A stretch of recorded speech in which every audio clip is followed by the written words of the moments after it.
औज़ुबिल्लाहिमिनश्शैतानिर्रजीम बिस्मिल्लाहिर्रहमानिर्रहीम। अस्सलामु अलैकुम, वेलकम टू माय चैनल। आज की इस वीडियो में हम फूड साइंसेस को डिस्कस करेंगे, जिसमें कार्बोहाइड्रेट्स, न्यूट्रिएंट्स, विटामिन्स और इस तरह की चीज़ें हम डिस्कस करेंगे। CSS general science and ability के पोर्शन में फूड साइंस का एक अलग से पोर्शन है, तो हम एक एक करके इंशाल्लाह तमाम पोर्शंस को डिस्कस करेंगे। जनरल साइंस एंड एबिलिटी की पूरी आउटलाइन को कवर करेंगे। आज हम फूड साइंसेस स्टार्ट करने जा रहे हैं, जिसमें फर्स्ट टॉपिक है हमारे पास nutrients. General science and ability एक ऐसा सब्जेक्ट है CSS में, जिसको अगर आप थोड़ी सी मेहनत के साथ पढ़ें तो इसमें आप 80 अबव मार्क्स इजीली स्कोर कर सकते हैं। नो डाउट कि इसका सिलेबस थोड़ा लंबा है, लेकिन इसमें बेसिक चीज़ें हैं, कुछ भी मुश्किल नहीं है। अगर आप उसको थॉरली कवर करते हैं, किसी भी चीज़ को चॉइस पे नहीं छोड़ते हैं, क्योंकि अगर आप ट्रेंड्स देखें तो CSS के जो ट्रेंड है वो हर साल चेंज होते हैं। कोई भी चीज़ आप रिस्क पे इसलिए नहीं छोड़ सकते कि अगर ये पेपर में आ गया तो मैं इसको चॉइस पे छोड़ दूंगा या छोड़ दूंगी और बाकी अटैम्प्ट कर लूँगी। तो ऐसा नहीं करना है, आपने जो आउटलाइन है उसको कंप्लीट कवर करना है, then you can easily score above 80। CSS के मेरे ख्याल में तमाम सब्जेक्ट में जनरल साइंस एंड एबिलिटी सबसे आसान है। लेंथी ज़रूर है, ये टाइम लेता है, लेकिन आसान सब्जेक्ट है। इसमें स्टूडेंट को मुश्किल ये भी आ रही होती है कि उनको समझ नहीं आ रहा होता हमने कितना पढ़ना है और टॉपिक्स को कवर किस तरह से करना है। तो मेरे ख्याल में मैं जितना भी इन लेक्चर्स में आपके साथ शेयर करूँगी, इससे ज़्यादा आपको पढ़ने की ज़रूरत नहीं है। इसका अंदाज़ा आप पास पेपर्स को देखकर भी लगा सकते हैं। तो चलिए स्टार्ट करते हैं। सबसे पहले है न्यूट्रिएंट्स। न्यूट्रिएंट क्या है? Nutrients are molecules in food that all organisms need to make energy, grow, develop and reproduce. Nutrients वो मॉलिक्यूल्स हैं, फूड में प्रेजेंट वो मॉलिक्यूल्स हैं जो कि तमाम ऑर्गेनिजम्स को चाहिए ग्रो करने के लिए, एनर्जी के लिए या डेवलपमेंट के लिए। Nutrients are digested and then broken down into basic parts to be used by organism. Types of nutrient हमारे पास दो तरह की हैं, macro nutrients and micro nutrient. Macro का मतलब होता है लार्ज और माइक्रो स्मॉल थिंग्स के लिए यूज़ होते हैं। सो मैक्रो न्यूट्रिएंट्स क्या है? ये वो सब्सटेंसेस हैं which are needed in large amount. इसमें हमारे पास कार्बोहाइड्रेट्स हैं, प्रोटीन्स हैं और फैट्स हैं। माइक्रो न्यूट्रिएंट में हमारे पास वो सब्सटेंसेस हैं which are needed in small amount. इनमें हमारे पास विटामिन्स और मिनरल्स हैं। अब हम इनको वन बाय वन डिस्कस करेंगे, कार्बोहाइड्रेट्स, प्रोटीन्स, फैट्स, विटामिन्स और मिनरल्स को। सबसे पहले हमारे पास है कार्बोहाइड्रेट्स, जो क्या है? मैक्रो न्यूट्रिएंट्स हैं। कार्बोहाइड्रेट्स क्या है? They are the human bodies key source of energy. Key source of energy है, providing 3.9 calories of energy per gram. Carbohydrate का मतलब क्या है? इसका मतलब है hydrated carbon, a compound of carbon, hydrogen and oxygen. जो जनरल फार्मूला है कार्बोहाइड्रेट्स का वो है CxH2OY। यहाँ पर X और Y क्या है? X जो है नंबर ऑफ कार्बन है और Y जो है वो नंबर ऑफ वाटर मॉलिक्यूल्स है। कार्बोहाइड्रेट्स को हम सैकराइड्स भी कहते हैं। सैकराइड्स का मतलब है शुगर। अब सोर्सेज ऑफ कार्बोहाइड्रेट्स क्या हैं? कार्बोहाइड्रेट्स किस में प्रेजेंट होते हैं? Cereals, dates, honey, milk, sugar, potato और शुगर केन में। अब हम क्लासिफिकेशन देख लेते हैं कार्बोहाइड्रेट्स की। इनमें हमारे पास मोनोसैकेराइड्स हैं, ओलिगोसैकेराइड्स और पॉलीसैकेराइड्स। मोनो का मतलब होता है 1, ओलिगो का मतलब होता है 2 to 10 means few and poly means many. सबसे पहले है मोनोसैकेराइड। मोनोसैकेराइड्स अब क्या है कि क्या कैरेक्टरिस्टिक्स हैं? They are simple sugar. Taste क्या है इनका? ये स्वीट है, इजीली सोल्यूबल हो जाते हैं वाटर में, इनको फर्दर हाइड्रोलाइज नहीं किया जा सकता। मोनोसैकेराइड्स की एग्जांपल में ग्लूकोज है, ग्लैक्टोज और फ्रुक्टोज हैं। देन हमारे पास है oligosaccharides. As compare to monosaccharides they are less sweet in taste, less soluble in water और इनको हाइड्रोलाइज किया जा सकता है और हाइड्रोलिसिस पे ये प्रोड्यूस करते हैं 2 to 10 मोनोसैकेराइड्स। जब दो मोनोसैकेराइड्स को कंबाइन करते हैं आपस में तो वो डाइसैकेराइड बनाता है। जब 3 मोनोसैकेराइड्स को कंबाइन करते हैं तो वो ट्राइसैकेराइड बनाता है, एंड सो ऑन। एग्जांपल्स क्या हैं डाइसैकेराइड्स की? Sucrose is equal to glucose plus fructose. अगर आप ग्लूकोज और फ्रुक्टोज को कंबाइन करेंगे तो वो सुक्रोज बनेगा, अगर ग्लूकोज और ग्लैक्टोज को कंबाइन करेंगे तो वो लैक्टोज बनेगा, और इसी तरह से दो ग्लूकोज मिलकर आपस में मेल्टोज बनाते हैं। थर्ड जो है वो पॉलीसेकेराइड है। इनका कोई टेस्ट नहीं होता, दे आर टेस्टलेस, वाटर में सॉल्यूबल भी नहीं होते हैं, ये बहुत ही कॉम्प्लेक्स और मोस्ट अबंडेंट है, और इनको हाइड्रोलाइज किया जा सकता है। इनकी एग्जांपल्स में हैं ग्लाइकोजन, सेल्यूलोज एंड स्टार्च। सो बस कार्बोहाइड्रेट्स में आपने इतना ही पढ़ना है। क्या पढ़ा है हमने? सबसे पहले कि कार्बोहाइड्रेट है क्या, इसका जनरल फार्मूला, कार्बोहाइड्रेट्स की सोर्सेज और उसकी क्लासिफिकेशन, जिनमें मोनोसेकेराइड्स, ओलिगोसेकेराइड्स और पॉलीसेकेराइड्स के हमने कैरेक्टरिस्टिक्स देख लिए हैं, और हो सकता है कि इनमें कभी डिफरेंस आ सकता है। बस इतना ही पढ़ना है आपने कार्बोहाइड्रेट्स में। नेक्स्ट जो है वो प्रोटीन्स है। Proteins are the chief builder of the body. They are complex molecule made up of carbon, hydrogen, oxygen and nitrogen. They are polymer of amino acid. A linear chain of amino acids residues is called a polypeptide. A protein contains at least one long polypeptide. The formation of peptide bond can continue until a molecule containing several 100,000 amino acids is formed. Such a molecule is called polypeptide or protein. So simple आपने याद रखना है कि protein क्या है। ये chief builders होते हैं बॉडी के, कॉम्प्लेक्स मॉलिक्यूल्स हैं जो किससे मिलकर बने हैं, कार्बन, हाइड्रोजन, ऑक्सीजन और नाइट्रोजन से, और समटाइम्स इनमें सल्फर और फास्फोरस भी होते हैं। इम्पोर्टेंस ऑफ प्रोटीन क्या है कि they build many structures of the cell, number 1। Then number 2, all enzymes are protein in nature. जितने भी एंजाइम्स हैं वो इन नेचर क्या होते हैं, प्रोटीन होते हैं, इसीलिए वो कंट्रोल करते हैं मेटाबॉलिज्म ऑफ सेल को। Some proteins act as carrier and transport specific substances like oxygen and ions. Then some proteins are called antibodies. Antibodies also known as immunoglobulins, and they are Y-shaped proteins which are used to protect the body, and some are used to prevent loss from body. Protein हम किस तरह से ले सकते हैं? The sources of protein are fish, egg, meat and milk etcetera. 20 different amino acids होते हैं हमारे पास which form different types of proteins, जो कि different types of proteins form करते हैं। These 20 types of different amino acids जो है वो इनको डिवाइड किया जा सकता है दो ग्रुप में on the basis of essential and non essential amino acids. So पहले हम देख लेते हैं कि असेंशियल अमाइनो एसिड्स कौन से हैं। They are required by the body throughout the life.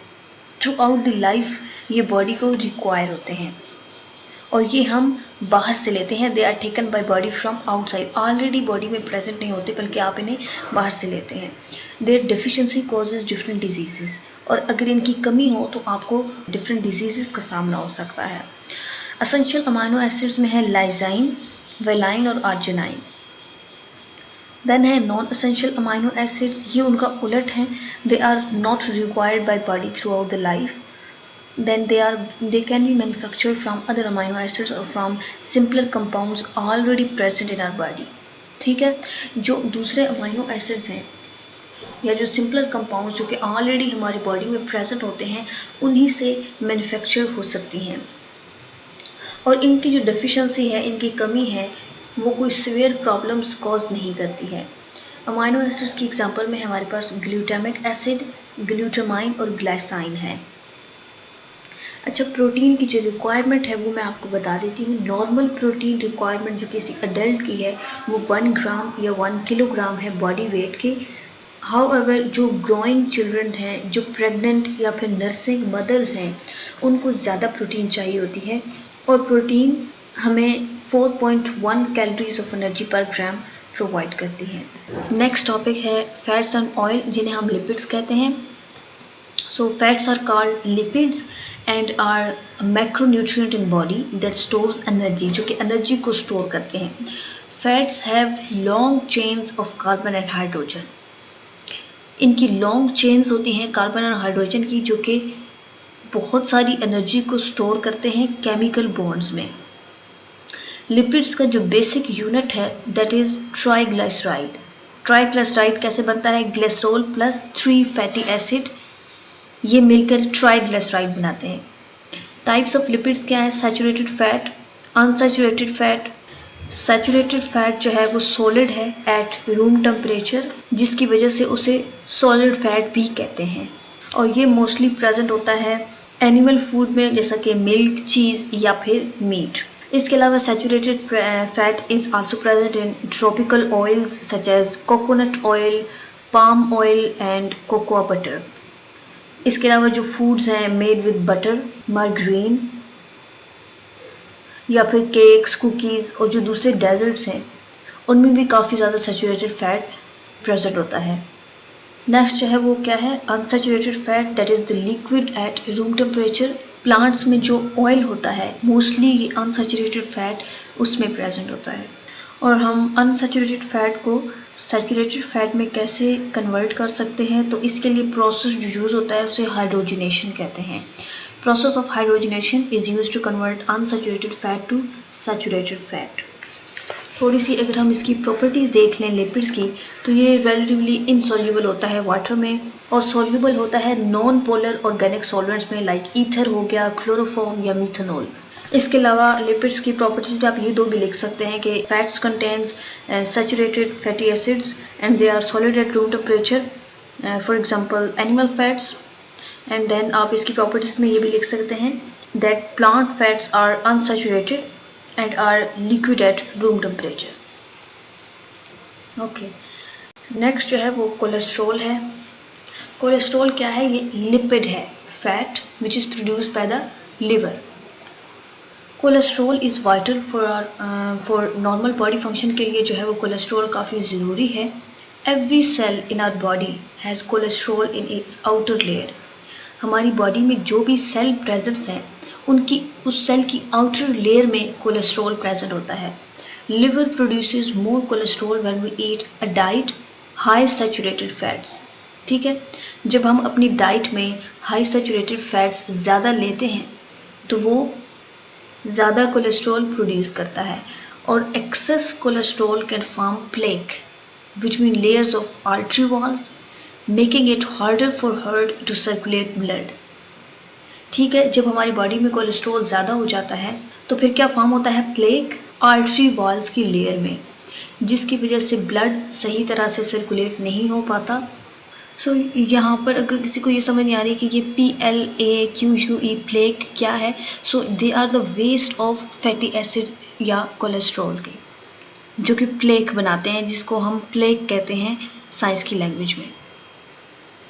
So plaque is the waste of fatty acids और कोलेस्ट्रॉल, जो कि अगर ब्रेक कर जाता है तो वो ब्लड क्लॉट्स बनाता है, और ब्लड क्लॉट्स जो हैं वो ब्लॉक कर लेते हैं आर्टरी को जो कि फीड कर रही होती है हमारे ब्रेन को, and it can cause a stroke if it blocks N artery that feeds the heart. अगर ये उस आर्टरी को ब्लॉक कर देता है जो कि हमारे हार्ट को फीड करता है, फिर हार्ट अटैक हो सकता है।